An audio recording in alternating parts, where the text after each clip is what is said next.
Le damos una cordial bienvenida a su programa, La Iglesia al Aire, donde ustedes pueden mantenerse cerquita de Dios y podemos repasar las Sagradas Escrituras. Quiero también comenzar este programa con una oración para ponernos en buenas manos. Oremos. Bendito Padre que estás en los cielos, gracias Señor por otro sábado que tú nos has dado. Señor, te pido que este programa sea de mucha bendición para todas las personas que nos están viendo. Te pedimos que te quedes con nosotros aquí y que tú dirijas nuestras palabras. En el nombre de Jesús, amén. Y qué mejor manera para comenzar que con nuestro servicio de canto. Y vamos a comenzar con el himno inicial, que sería el 165, Vendrá el Señor.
Ha llegado un momento bastante especial y quiero compartir con ustedes una pequeña lectura.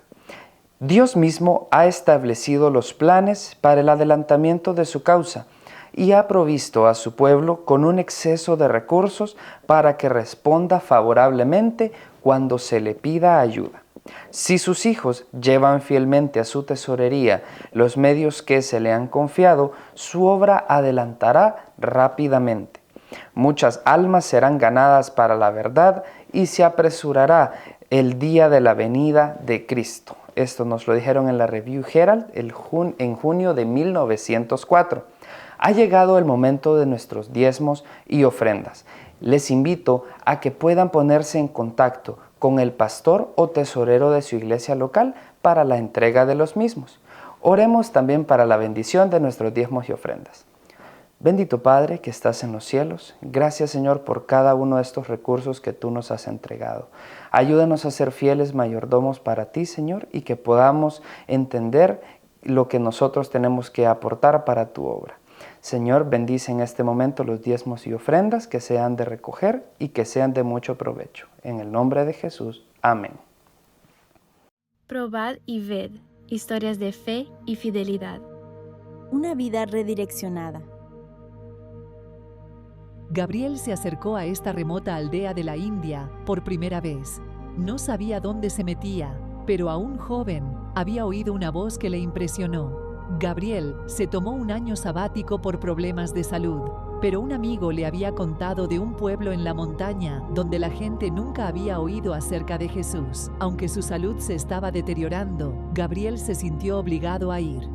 Le dije a Dios, ya que me enviaste aquí, tienes que curarme, tienes que cuidar de mí. Estoy completamente centrado y dependiendo de ti, todo mi problema de salud. Después de llegar al pueblo, Gabriel descansó y oró durante una semana. Después, tuvo que recorrer una larga distancia para ver a un médico. Un análisis de sangre reveló que había recuperado la salud. Su oración había sido escuchada. Gabriel regresó dispuesto a colocar toda su energía al servicio de esta comunidad, pero enseguida se dio cuenta de los desafíos a los que se enfrentaría. En elevada altitud y con frío, tuvo que caminar para conseguir agua, y los aldeanos no sabían nada sobre los principios sanitarios básicos. Mira, vemos a un niño. Tiene la cara muy sucia y está jugando con su abrigo y aquí vemos un montón de heridas. No sé cómo darle la medicina. Tiene frío, hace mucho frío aquí. Aunque Gabriel contaba con el permiso de los líderes del pueblo, muchos se oponían a su presencia, pero los niños le adoraban. En el pueblo no había escuela, así que Gabriel convirtió su casa en un aula. Aquí, ahora, la mayoría de ellos están empezando a escribir. Están escribiendo, aprendiendo a escribir, a leer, a escribir los números y también a deletrear. Les costó mucho aceptarme y tardaron casi 4 meses en hacerme su amigo. Así que cuando por fin me aceptaron como parte del pueblo, me sentí muy feliz. Los aldeanos empezaron a invitar a Gabriel a pasar tiempo con ellos. Está cortando el plátano y esta noche vamos a comer flores de plátano. Nos falta dinero y verduras, así que pronto tendremos plátano. Gabriel hablaba de los principios de la salud. A veces incluso hablaban de la fe. Cuando empezaron a preguntarme, ¿qué tuviste en tu vida que te hace tan feliz? Entonces empecé a compartir el amor de Jesucristo.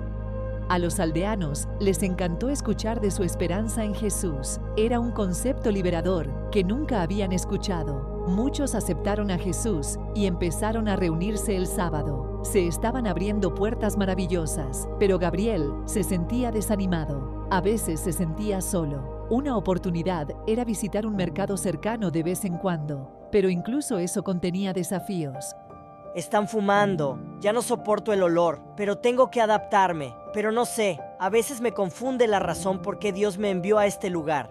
Pero Gabriel no se dio por vencido. Empezó a caminar por otras aldeas cercanas, tan lejos como podía, para difundir la buena nueva. Aunque estoy cansado, no voy a rendirme. Voy a encontrarlos y hablarles del amor de Jesús. Después de este año de ministerio, Gabriel sabía que solo quería una cosa: seguir la voluntad de Dios para su vida. Su deseo de conocer más la Biblia lo llevó a matricularse en la Facultad de Teología de la Universidad Adventista de Spicer. Cuando fui al pueblo sabía que mi cabeza no estaba bien y que incluso podría morir, pero tengo la paciencia de cumplir mi propósito de llevar el evangelio a los lugares no alcanzados. Hoy, Gabriel está feliz de estudiar en Spicer, una escuela dedicada a enseñar y formar a los estudiantes para un propósito superior. Su sueño es convertirse en plantador de iglesias y dedicarse integralmente. Y gracias a una familia misionera que patrocina sus estudios, ese sueño debe hacerse realidad. No muy lejos del campamento Spicer, una comunidad carecía de escuela. Al igual que Gabriel enseñó a los niños de su pueblo, la universidad abrió un aula en ese lugar. La gratitud de los padres muestra que todavía se necesita mucho más. Este trimestre, una parte de tu ofrenda ayudará a construir un nuevo edificio escolar para esta comunidad necesitada. Por favor, ora por esta oportunidad cerca de la Universidad Adventista de Spicer.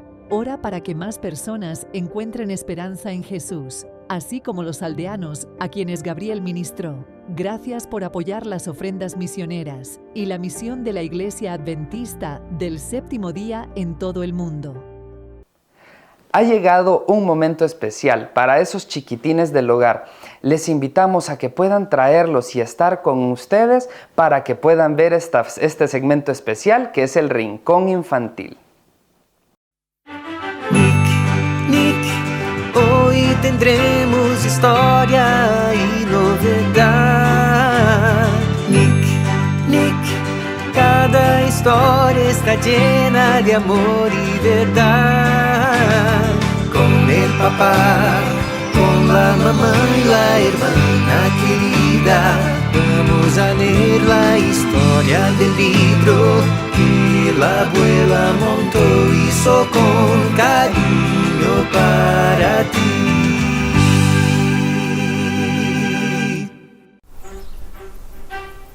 Una nueva misión. Ah, César, ella está tan linda. Nuestra sobrina es realmente encantadora. César y Vía, ante Dios y todos aquí, están unidos como marido y mujer. Y ahora están listos para una nueva misión.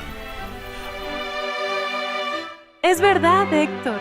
Y ahora Rui y Meg podrán descansar un poco y disfrutar las merecidas vacaciones. Sí, y las estamos necesitando.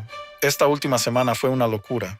Sí, tío Rui, pero valió la pena, ¿verdad? Vía estaba tan linda. El tío César también, por supuesto. Nuestros padres estarían tan orgullosos de César. ¿El tío César siempre quiso ser misionero, mamá? Sí, Nick. Desde niño, tu tío hablaba de eso. A él le gustaba salir con un montón de folletos para distribuirlos por la ciudad y también llamaba a sus amigos para ir a ayudar a otras personas. ¡Qué interesante! El tío César es así. Pía era igual que él. A ella le gustaba ayudar a las personas. No le molestaban las muchas mudanzas que teníamos que hacer como misioneros. A ella le gustaban las novedades. Yo solía bromear con ella y le decía, ¿estás lista para nuestra próxima misión como embajadores de Cristo? Ah, qué nostalgia de ese tiempo. Bea era pequeñita, pero aplaudía y se emocionaba. A ella le encantaba que su padre hablara así. Ella entendía que ser embajadora era algo muy importante. Espera, tía Meg. ¿Dijiste embajadores? Sí, fue eso lo que dijimos. ¿Por qué, Gaby? ¡Qué coincidencia, tía Meg! Es porque comenzamos a leer un libro que tiene ese nombre. Es de Elena de White. ¿Ustedes lo conocen? Seguro que lo conocen, Nick. Es el cuarto libro de la serie Conflicto en el lenguaje de hoy. La tapa es esta. Ah, sí, lo conocemos. Nosotros recibimos una colección de esas de un amigo. Ese libro es el mismo que Hechos de los Apóstoles, ¿verdad? Así es. Eso fue lo que les explicamos a los chicos.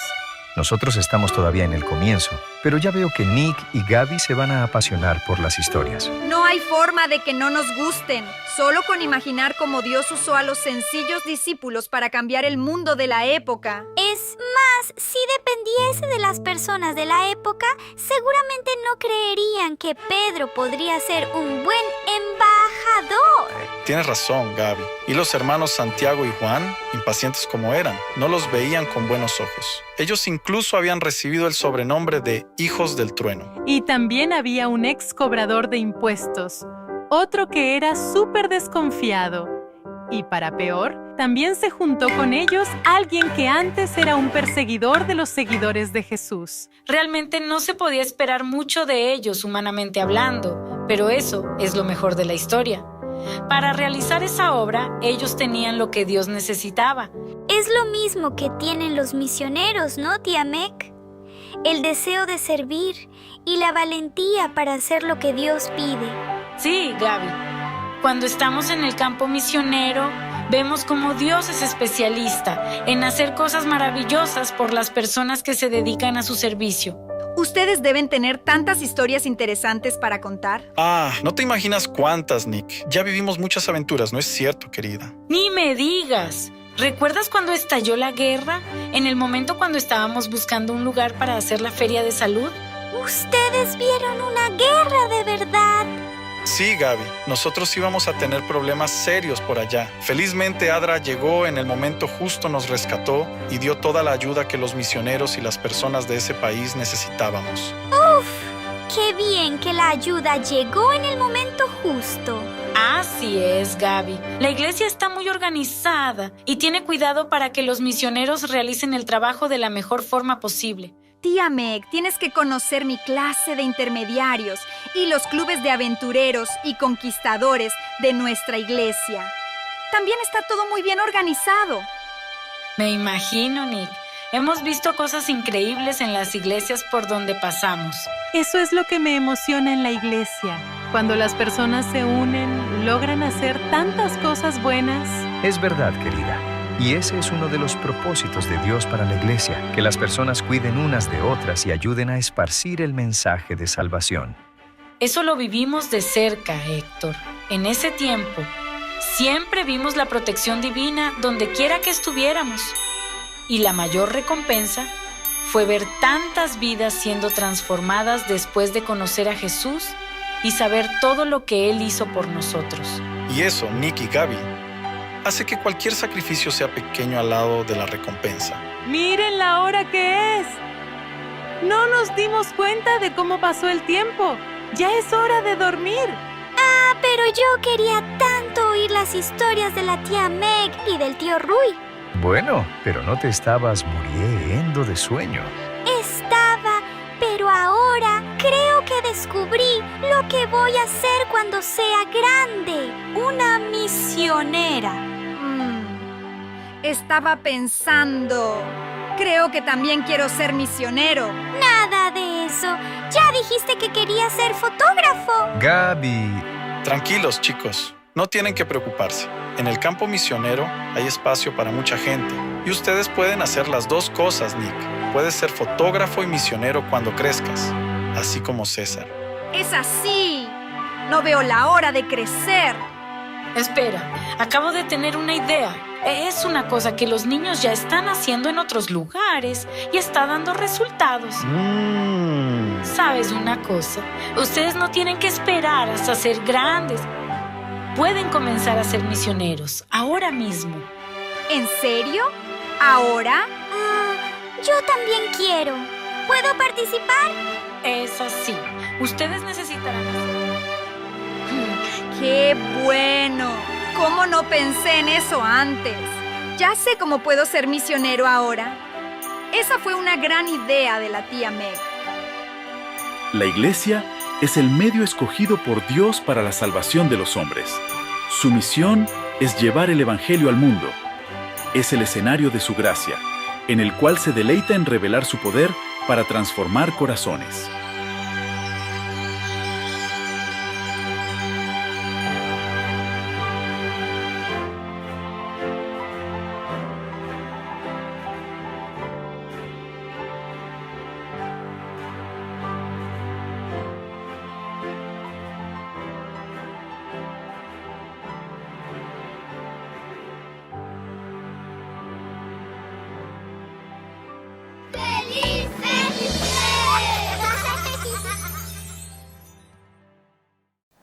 Y vamos a continuar con nuestra lectura bíblica para este sábado, que se encuentra en Primera de Tesalonicenses, capítulo 4, versículos 15 al 18.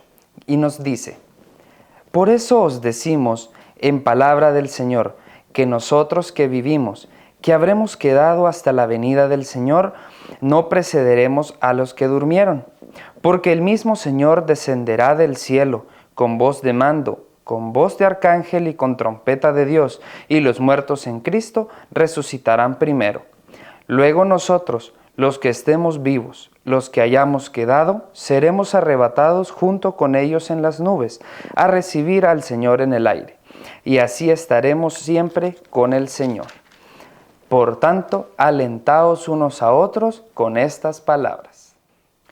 Ha llegado la parte más importante de nuestro programa, nuestro sermón, que está a cargo del pastor Wilfredo Ríos. Y aprovechando que estamos cerca a ese 22 de octubre, estamos en fecha 19, recordemos que el 22 de octubre de 1844 fue una fecha crucial para la Iglesia Adventista. Es básicamente donde todas las personas que iniciaron nuestra iglesia comenzaron a estudiar esta profecía de las 2300 tardes y mañanas. Así que pongamos muchísima atención al tema que trae nuestro querido Pastor Ríos. Muy bien, mis amados hermanos, que estamos aquí con el propósito de compartir este tema con ustedes, que tiene que ver con la segunda venida de Cristo y el desarrollo histórico que tiene esta doctrina para nosotros. Y es lo que vamos a estar estudiando en esta hora, mis queridos hermanos. ¿Cuáles son los propósitos de este seminario, de esta información que quiero compartir con ustedes? Pues son tres. El primero, describir y analizar el desarrollo cronológico de la enseñanza bíblica de la segunda venida. Ese es el primer propósito, que veamos cómo se fue desarrollando nuestros pioneros. La segunda, que podamos meditar en algunas lecciones prácticas de esta historia que vamos a ir viendo con ellos y luego motivar a seguir creyendo en la segunda venida de Jesús, mis queridos hermanos, que esa esperanza no se acabe en ninguno de nosotros. Esos son los tres propósitos: describir y analizar el desarrollo cronológico de la enseñanza de la segunda venida, meditar en algunas lecciones prácticas y motivar a seguir creyendo en la segunda venida de Jesús. Vamos a comenzar, mis queridos hermanos, estudiando un poquito lo que es el contexto histórico del movimiento adventista.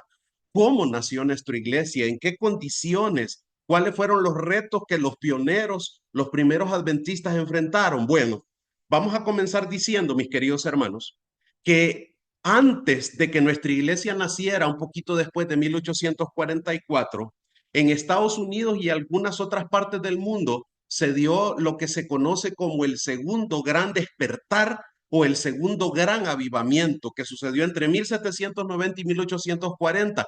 Esta, mis queridos hermanos, fue una época de reavivamiento en el mundo evangélico. Hubo un resurgimiento de los cristianos protestantes, sobre todo en Estados Unidos. Sucedieron muchas cosas muy bonitas en ese avivamiento espiritual en las iglesias que existía, pues había un énfasis evangelístico sin precedentes. Había un ataque a la religión formalista, donde se le invitaba a la gente a salir de la mera religión para que su cristianismo realmente se viera en la vida práctica. Uno de los aspectos importantes que dio este reavivamiento es que la mayoría de los movimientos cristianos pusieron su foco y comenzaron a predicar sobre la segunda venida de Cristo, y se rompieron muchas barreras interdenominacionales. ¿A qué me refiero con esto, mis amados hermanos?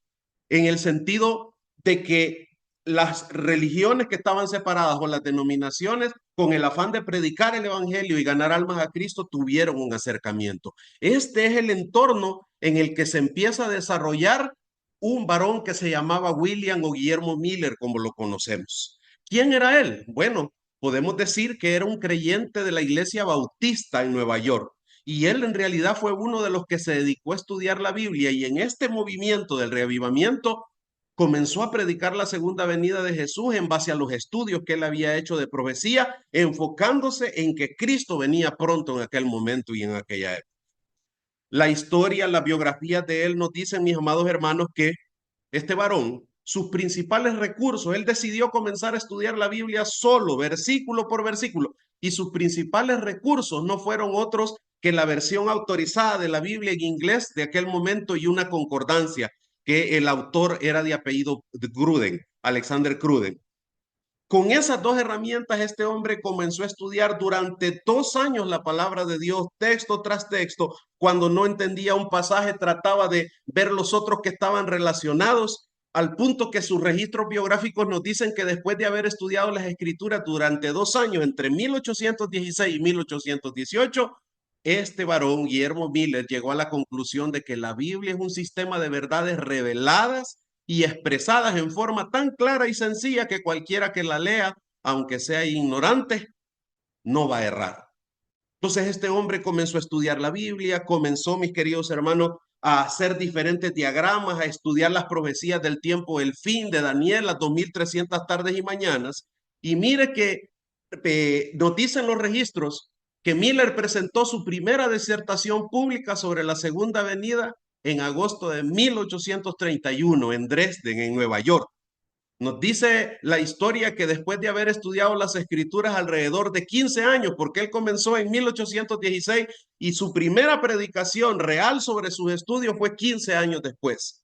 A partir de ahí, mis queridos hermanos, empieza un movimiento grande que se conoció como el movimiento milerita, y a él se agregaron otros pastores y otros predicadores de otras denominaciones. Recuerde que él era bautista, pero sus manos derechas fueron estos tres personas, estos tres ministros predicadores.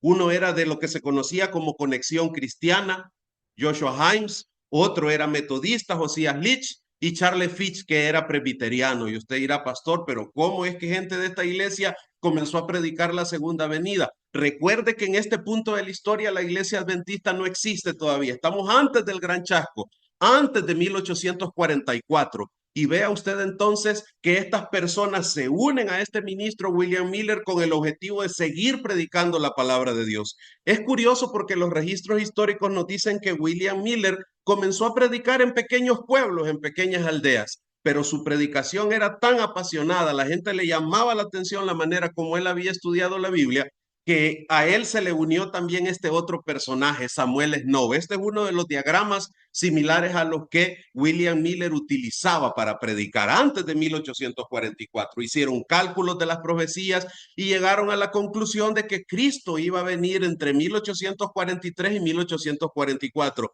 Este señor, Samuel Snow, realmente es el que puso la fecha. William Miller hizo estudios generales, pero el que dijo, no, yo estoy convencido de que Cristo va a venir el 22 de octubre de 1844, era este señor, Samuel Snow.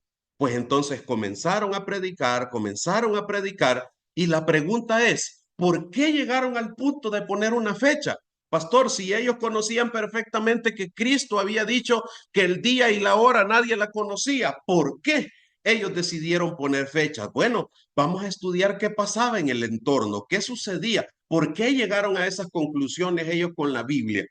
Bueno, en primer lugar, mis amados hermanos, ustedes deben de recordar que venimos saliendo de casi 1300 años de supremacía papal en ese tiempo, y la gente no tenía acceso a la Biblia.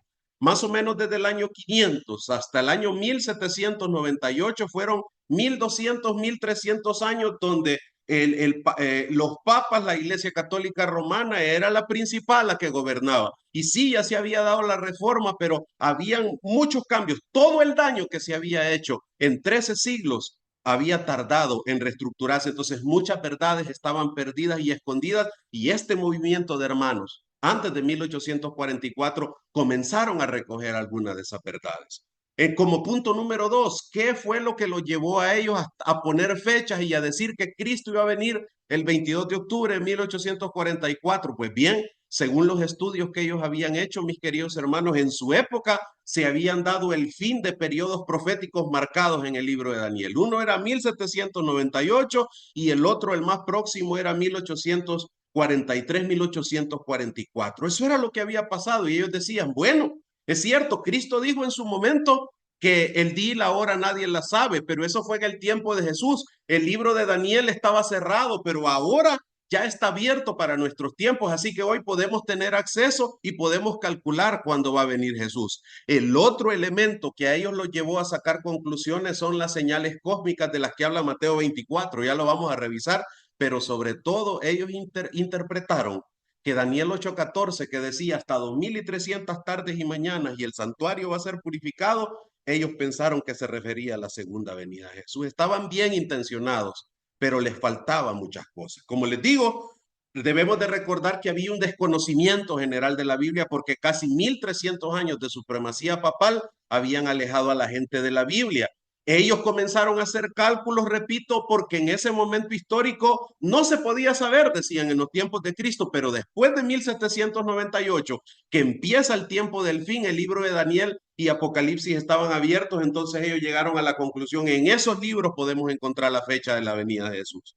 Le muestro este gráfico para los que lo pueden ver. Recuerden que esta profecía de los 2300 días Comenzaba en el 457 y la primera fecha llegaba a 1798 y la última fecha de esos 2300 días de esa profecía larga llegaban hasta 1844. Entonces, entre estas dos fechas, de 1798 y 1844, ellos decían, las profecías nos pueden decir que tan cerca estamos del tiempo de Jesús. Y entre estos años de 1798 y 1844 sucedieron unas señales y ellos lo asociaron con algo que decía Mateo 24, del 29 al 31. Póngale atención y póngase en los zapatos de ellos cómo lo leyeron en sus tiempos. Dice este pasaje: e inmediatamente después de la tribulación de aquellos días, el sol se oscurecerá y la luna no dará su resplandor y las estrellas caerán del cielo y las potencias de los cielos serán conmovidas. Entonces aparecerá la señal del Hijo del Hombre en el cielo y entonces lamentarán todas las tribus de la tierra. Mire qué interesante lo que la Escritura dice.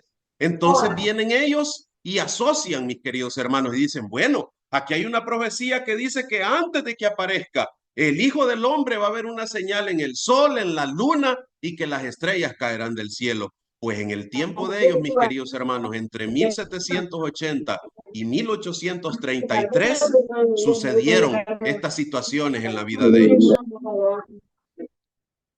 En ese tiempo, mis queridos hermanos, el 19 de mayo de 1780 ocurrió un oscurecimiento del sol que no estaban esperando, un eclipse. En esa misma noche también hubo un oscurecimiento de la luna y varios años después, en 1833, se dio una lluvia de meteoros. Entonces ellos vieron este versículo que decía, bueno, la palabra del Señor dice que va a suceder, que el sol se va a oscurecer, que la luna no dará su resplandor y las estrellas caerán del cielo y que entonces aparecerá la señal del Hijo del Hombre. Mis queridos hermanos, decían ellos en su tiempo, esto está pasando en nuestra época, quiere decir que Cristo viene pronto. Y finalmente, pues ellos al ver la interpretación de Daniel 8:14, que dice hasta 2300 tardes y mañana y el santuario será purificado, y esas fechas le llegaban a ellos a 1844, la emoción le ganó. Y entonces ellos dijeron, miren, Cristo viene en esta fecha. Y comenzaron a predicar. Y esto lo llevó a perder de vista el pasaje del día y la hora. Nadie la sabe. Uno puede a veces criticarlo, mis queridos hermanos, pero ese deseo de que Cristo viniera, las profecías cumplidas, las señales que ellos miraron, los llevaron a poner una fecha que tristemente no fue la correcta. Los periódicos de aquel tiempo se preguntaban, avisaban ya cuando estábamos cerca de esa fecha, porque este fue un movimiento en Estados Unidos y en algunas otras pequeñas partes del mundo, mis queridos hermanos, que causó un impacto al punto de que los periódicos se preguntaban si en realidad en esa fecha el mundo iba a terminar.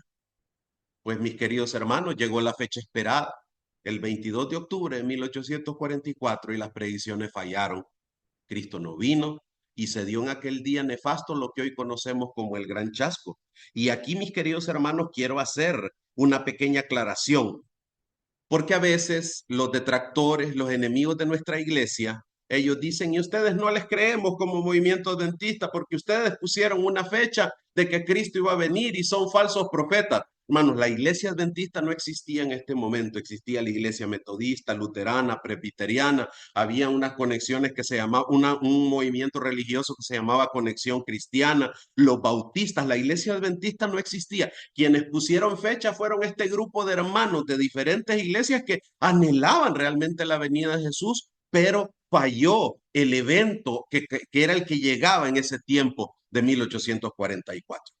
Mis queridos hermanos, aquello fue terrible. ¿Por qué? Porque como ustedes pueden ver aquí, dice, muchos abandonaron la fe cristiana. Otros fueron recibidos en sus iglesias de nuevo, los pusieron en disciplina, pero muchos hermanos negaron el cristianismo, se decepcionaron, no soportaron la presión. Pero aquí le marco en amarillo, unos pocos decidieron hacer grupos de oración y de estudio para saber por qué no había venido el Señor en la fecha que ellos esperaban. Y de este grupo de gente que soportó ese gran chasco, es que después, un par de meses o años más adelante, empieza la iglesia naciente, el movimiento adventista sabatario, que luego se convertiría en la iglesia adventista del séptimo día, mis queridos hermanos, de este gran chasco. ¿Qué lecciones prácticas podemos aprender en este punto de la historia, de lo que estaba pasando? Hermanos, podemos decir que estos predicadores, William Miller, eran personas bien intencionadas pero mal informadas. Los milleritas llegaron a conclusiones absolutas con información limitada y pusieron fechas y dieron números y no tuvieron cuidado con esta situación. 1 Timoteo 4:16 nos dice, mis amados hermanos, ten cuidado de ti mismo y de la doctrina.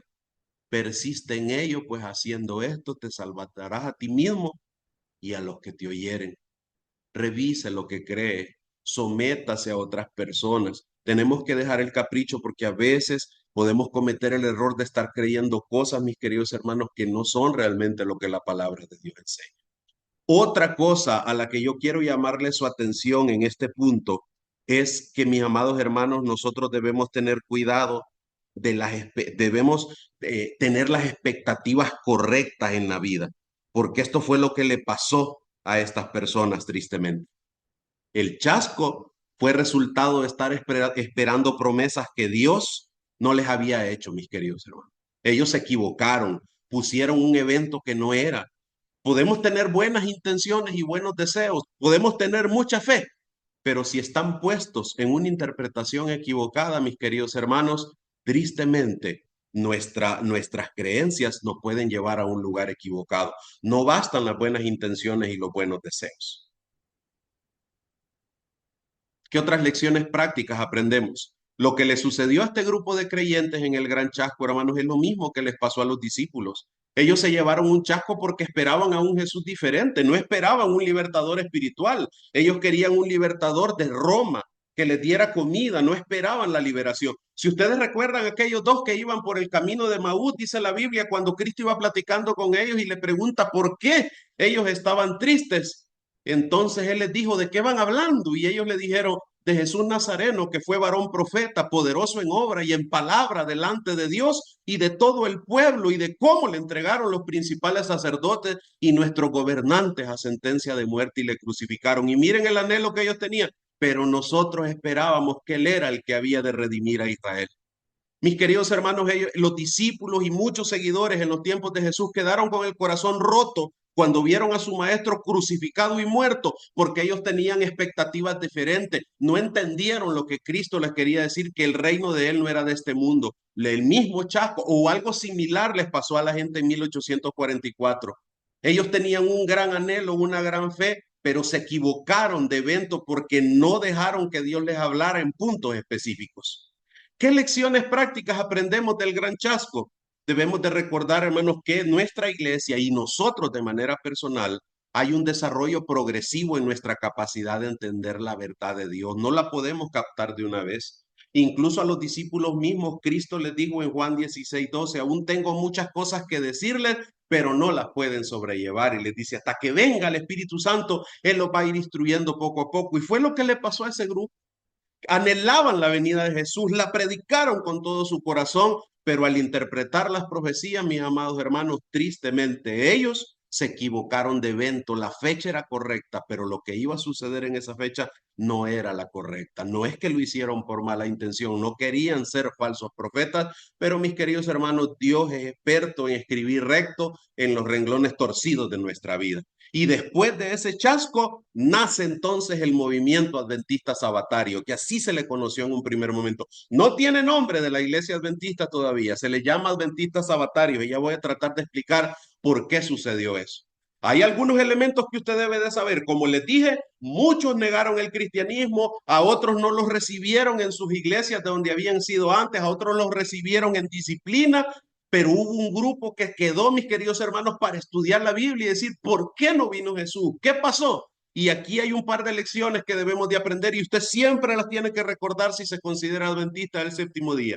La iglesia adventista del séptimo día nace de rodillas y con la Biblia abierta, preguntándole al Señor, ¿qué pasó, Señor? ¿En qué nos equivocamos? Ellos, en lugar de culpar a Dios, comenzaron a investigar en qué se habían equivocado. Ellos permitieron que Dios les mostrara sus errores de interpretación y estuvieron dispuestos a agachar la cabeza y decir, Señor, nosotros tuvimos la culpa, nosotros teníamos el deseo que vinieras, pero no era este tiempo, no era el evento. cometimos errores. Pero recuerde esto, hermano, la iglesia adventista nació de rodillas delante de Dios y con la Biblia abierta.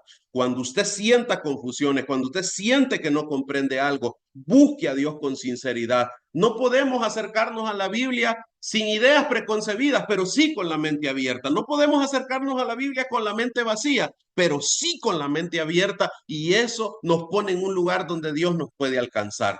Cuando este grupo pequeño de personas se postraron delante de Dios con su Biblia abierta, hermanos, a partir de aquí Dios comienza a formarlos como el remanente, como la iglesia del tiempo final. Y la segunda cosa que el Señor hace es que a ese grupo humilde empieza a revelarles las verdades distintas que ellos debían enseñar y predicar. Y aquí comienza a nacer lo que hoy conocemos como Iglesia Adventista del Séptimo Día. Pero la pregunta es, si los predicadores evangélicos, pastor, protestantes, que se equivocaron con las fechas, entonces no hicieron nada bueno. ¿Cómo no? Ellos contribuyeron a nuestra iglesia de la siguiente manera. De ellos, nuestros pioneros, comenzaron a entender que la manera de entender las profecías era con el método historicista, es decir, ir comparando la historia con los diferentes cumplimientos de las profecías a lo largo de la historia de este mundo. De ellos aprendieron el concepto que Dios estaba llamando a un pueblo a salir de Babilonia, de las diferentes religiones, para poder entrar al pueblo verdadero con las doctrinas correctas. Pero sobre todo, el movimiento milerita contribuyó a los adventistas, al movimiento adventista naciente, con esa experiencia del chasco, mis queridos hermanos, que los hizo fuertes, los dejó poquitos, pero los dejó fuertes. Y el chasco como tal, ese fracaso, ¿por qué Dios lo permite? Bueno, los historiadores por lo menos destacan dos cosas, los beneficios del chasco. En primer lugar, eliminó una gran cantidad de personas que no estaban comprometidas y que habrían imposibilitado el inicio de un nuevo movimiento. Dios tenía que purificar, sacar gente que solo estaba por estar y sin fe. Pero una de las formas en las que Dios motiva o en la que Dios usó este gran chasco, mis queridos hermanos, es que Dios le permite a los líderes en ciertas circunstancias que tengan crisis de fe. Elías la tuvo después de caer fuego del cielo en Monte Carmelo. Jezabel lo amenaza y en el capítulo 19 él tiene una crisis de fe donde le falla su fe y corre y huye. Mis queridos hermanos, el pueblo de Israel cuando sale de Egipto tiene una crisis de fe en frente al Mar Rojo cuando tenían los enemigos atrás. Aprender a creer en Dios aún en medio de las dificultades. Dios le permitió a estos primeros creyentes que se convirtieron en el movimiento adventista que tuvieran esta crisis de fe para que doblaran sus rodillas, para que abrieran sus Biblias y le dijeran, Señor, ¿en qué nos equivocamos? Muéstrame nuestros errores. Entonces, estas son las bendiciones de esos eventos. Los primeros adventistas sacaron lecciones de vida de esto. Ahora, a partir de esa experiencia, a partir de esa fecha, nuestros pioneros, los primeros adventistas, comienzan a hacer un desarrollo de nuestras doctrinas. Y podemos decir que entre 1844 y 1850, los adventistas conservaron algunas cosas del movimiento milerita, rechazaron otras interpretaciones que no eran correctas y comenzó a incorporar nuevas perspectivas doctrinales.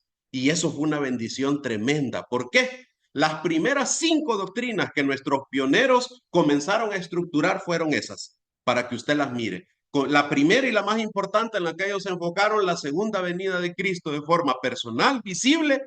Luego el ministerio de Cristo en el santuario celestial, la inmortalidad condicional del alma, la perpetuidad de la ley de Dios y el sábado y la manifestación moderna del don de profecía. Estas fueron las primeras 5 doctrinas, las primeras 5 creencias que nosotros tuvimos y Dios empieza a agregar verdades a lo largo de los años. Desde que ellos comenzaron a estudiar la Biblia en 1844 hasta hoy, ellos son a los depositarios a los que el Señor nos ha venido agregando doctrinas, mostrándonos la verdad poco a poco. Ahora, una cosa interesante que le quiero decir y que esto es motivo de estudio para otra reunión que tengamos. De esas 5 doctrinas, al menos 3 los adventistas las recibieron de otros movimientos cristianos. Por ejemplo, la ley de Dios y el sábado, quienes se las enseñaron a nuestros primeros miembros fueron los bautistas del séptimo día. A través de ellos llegó la verdad del sábado a nuestros primeros pioneros.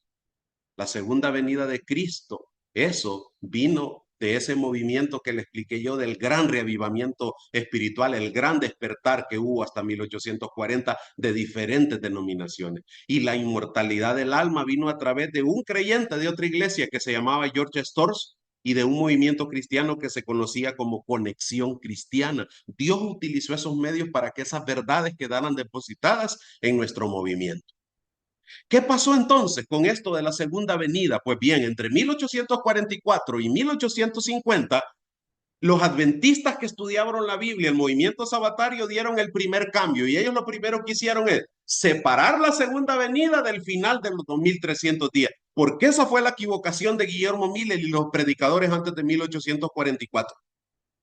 Ellos dijeron, terminan los 2300 días, que son 2300 años que terminan en 1844, y viene Jesús. Y ellos dijeron, no, en 1844 pasó algo diferente. La segunda venida es otro evento distinto. Y ahí se comenzaron a separar y a ordenar las cosas. Como les decía, los mileritas comenzaron a decir que en 1844 el santuario iba a ser purificado y que ahí venía Jesús. Pero los adventistas dijeron, no. Lo que pasó aquí es que Cristo en el santuario celestial, Él pasó del lugar santo al lugar santísimo y hoy está intercediendo por nosotros en el gran día de la expiación donde se está haciendo la revisión de aquellos que han muerto en la fe y los que no han muerto para ver si en el libro de la vida puede permanecer su nombre. A partir de ahí sucedió ese evento. Otra cosa que sucedió, mis queridos hermanos, otro cambio, es que se comenzó a predicar dentro de la iglesia, porque muchos de los que entraron al movimiento sabatario creían lo que creían los movimientos evangélicos dominicales, que cuando Cristo viniera iba a ser un periodo de 1000 años donde los salvos iban a reinar con Cristo en la tierra, pero los adventistas descubrieron lo que Apocalipsis dice y no, Cristo viene, los pecadores quedan muertos y los creyentes van a pasar 1000 años con Jesús, pero en el cielo. Ese fue el otro cambio que se fue agregando a la doctrina. Poco a poco ellos fueron comprendiendo cada vez más qué era lo que estaba pasando. Pues bien, mis queridos hermanos, pasan los años y este movimiento adventista que no tiene nombre todavía, desde 1844 llegamos a 1960. Póngale atención a esa foto borrosa que aunque sea rara, este hombre quiero que lo recuerde. Él se llamaba David Hewitt. ¿Quién es él? Bueno, en 1860 se hizo un congreso de todas las iglesias adventistas que existían en Estados Unidos y entonces se nombró una comisión de 19 personas para que propusieran nombre a nuestra iglesia. Ese hermano que usted ve en la foto, él dijo, hermanos, cuando le dieron la palabra en esa comisión, propongo que nos llamemos adventistas del séptimo día. ¿Y por qué ese nombre? Bueno, el séptimo día porque el sábado es un distintivo de la ley de Dios y la palabra adventista significa alguien que espera la segunda venida de Jesús, porque de ahí nacimos, hermanos, dijo él. Pues bien, esto le fascinó a la hermandad que estaba ahí y más o menos una fecha, el 1 de octubre de 1860, mis queridos hermanos, se toma el voto y ya oficialmente el 23 de octubre de 1860 en una de las actas, estos dos personajes que usted ve ahí, el de arriba es Uriah Smith y el de abajo José Bates. Entonces ellos en el acta dice ahí, aprobado que nos llamemos adventistas del séptimo día. Y a partir de ahí, aquel movimiento sin nombre, aquel grupito de personas que resistieron al chasco, que comenzaron de rodillas abriendo su Biblia para que Dios les hablara, ahora tienen un nombre que los identificó a ellos y que nos identifica a usted y a mí. En esas fechas, entre el 1 de octubre y el 23 de 1860, a partir de ahí nos llamamos adventistas del séptimo día, por el sábado y la ley de Dios, y porque la palabra adventista significa aquel que espera, que anhela la segunda venida de Cristo. Fíjense que es bien interesante porque en esas mismas fechas se propuso, organicémonos, hermanos, no podemos estar regados, necesitamos tener una organización. Pero muchos, a pesar de que creían en la segunda venida de Jesús, ellos no querían que la iglesia se organizara. Y mire qué interesante, uno de los argumentos que ellos ponían es: si Cristo ya viene, ¿para qué nos vamos a organizar? Vamos a terminar como la iglesia católica, vamos a terminar como las iglesias evangélicas, que ellos tienen una estructura. No, así estémonos. Pero mis queridos hermanos, en oración el Señor habló, el Señor dio indicaciones y decidieron comenzar a tener iglesias organizadas, los grupos de iglesias en distritos, el grupo de distritos en asociaciones y luego una junta directiva general. Y los primeros 3, presidente, secretario y tesorero, fueron esas 3 personas. Así como aparecen los nombres de arriba hacia abajo, así están las fotos de arriba hacia abajo para que usted vea quiénes fueron el primer presidente, el primer secretario y el primer tesorero.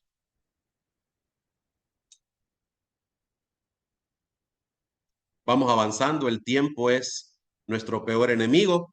Pero quiero que veamos esto, mis amados hermanos, para ir avanzando y terminando. Entonces, después de ver este contexto histórico, ¿cuáles fueron los conceptos básicos que nuestros pioneros descubrieron?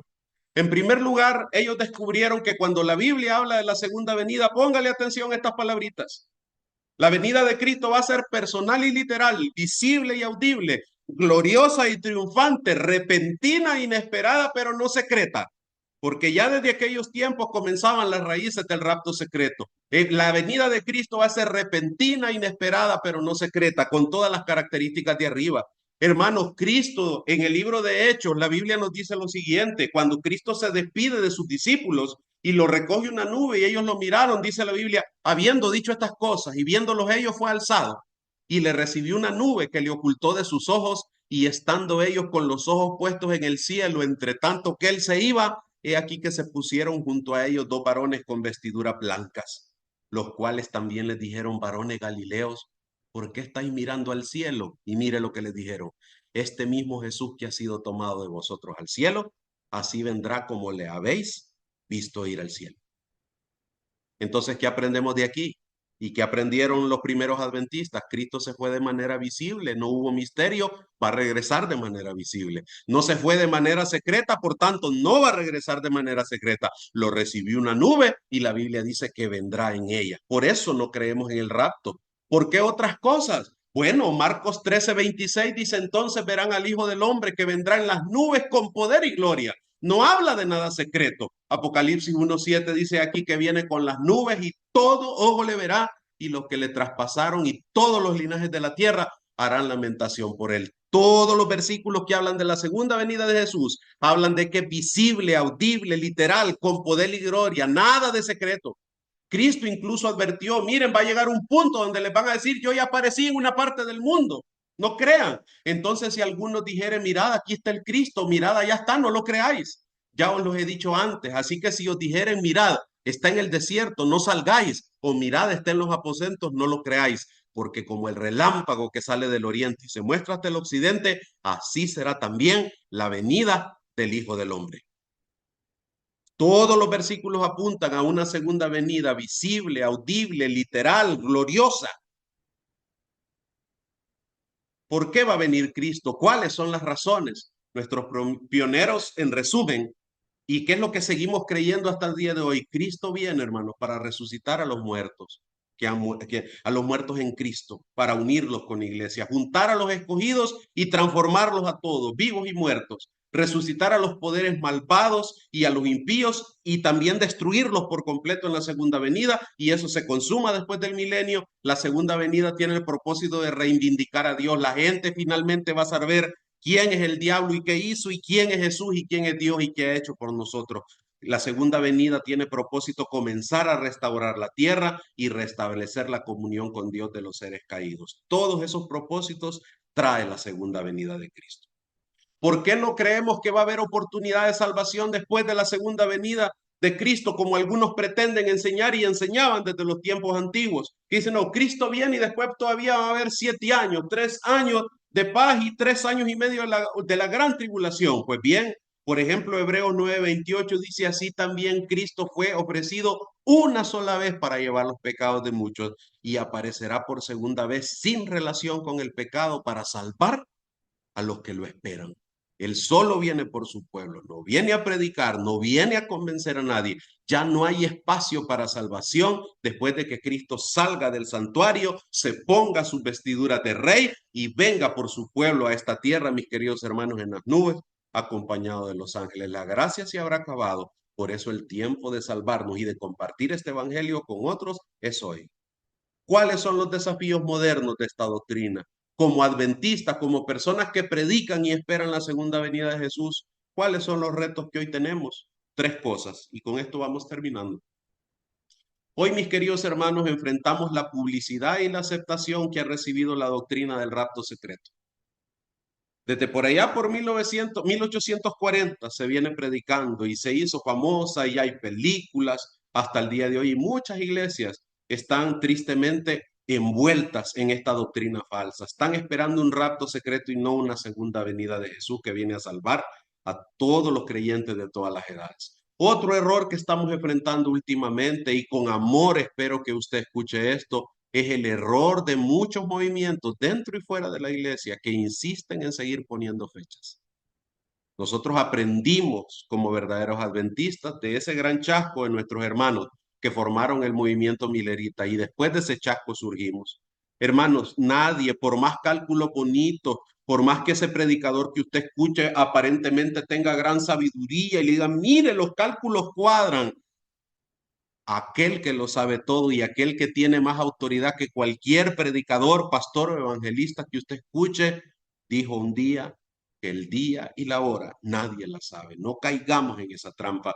Y la tercera trampa que enfrentamos al predicar, enseñar sobre la segunda venida de Jesús es la aparente tardanza. Cristo se ha tardado. Hermanos, si Él no puso fecha, no podemos decir que se ha tardado. Si hubiera puesto fecha y ya hubieran pasado 10, 15, 20, 30 años, entonces podríamos hablar de tardanza. Pero mis amados hermanos, cuando el día llegue, cuando el Señor así lo considere, nos vendrá a recoger, nos vendrá a traer. No se desespere, aguante, siga teniendo fe. Estos son los tres enemigos grandes que tenemos últimamente. Quiero terminar con dos pasajes. Y el primero es, no se turbe vuestro corazón. ¿Creéis en Dios? ¿Creed también en mí? En la casa de mi Padre muchas moradas hay. Si así no fuera, yo lo hubiera dicho. Y aquí viene la promesa para usted y para mí. Voy pues a preparar lugar para vosotros, y si me fuere y os prepararé el lugar, vendré otra vez y os tomaré a mí mismo, para que donde yo estoy, vosotros también estéis. Hermanos, Dios tiene un lugar para usted, una morada lista para usted, una silla donde vamos a poder estar con Él y se cumplirá su propósito, que Él lo dijo en la última vez que comió con sus discípulos. Cuánto anhelaba esta cena y la voy a disfrutar hasta que venga en gloria otra vez. Hermanos, hay una morada, hay una silla, hay una corona para usted. No se rinda, siga predicando, siga trabajando, siga creyendo en la segunda venida de Jesús. Pablo en 1 Tesalonicenses 4 seguía hablando con fervor de la segunda venida y escribió, porque el Señor mismo un día, hermano, con voz de mando, con voz de arcángel y con trompeta de Dios descenderá del cielo, y los muertos en Cristo resucitarán primero. Luego nosotros, los que vivimos, los que hayamos quedado, seremos arrebatados juntamente con ellos en las nubes para recibir al Señor en el aire, y así estaremos para siempre con el Señor. Y Pablo decía, alentaos los unos a los otros con estas palabras. Mis amados hermanos, a que sigan esperando. Un Dios que no miente nos ha dicho, vendré otra vez. Un Dios que no miente está interesado y está intercediendo por usted y por mí ahorita en el santuario celestial. Yo no sé si usted se ha rendido, se ha cansado de esperar. Yo no sé si usted, mi amado hermano, ha dejado de creer o está diciendo, quizás esta esperanza nunca se va a dar.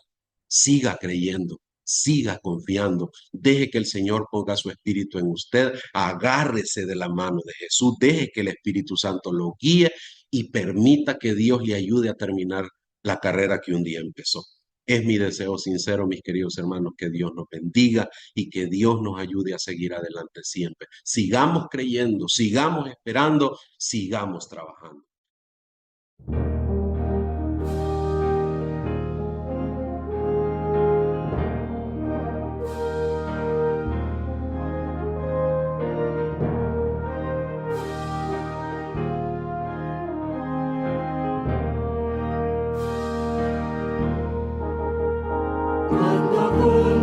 Jesús, las naciones que anhelan de compadecer, como hemos de estar en el juicio, el fallo del juez al saber, juntará todo el trigo en su troje, mas adentro el todo esparcirá. Como hemos de estar en el juicio del gran día que pronto vendrá.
Agradecemos la presencia de todos ustedes que pudieron ver este programa.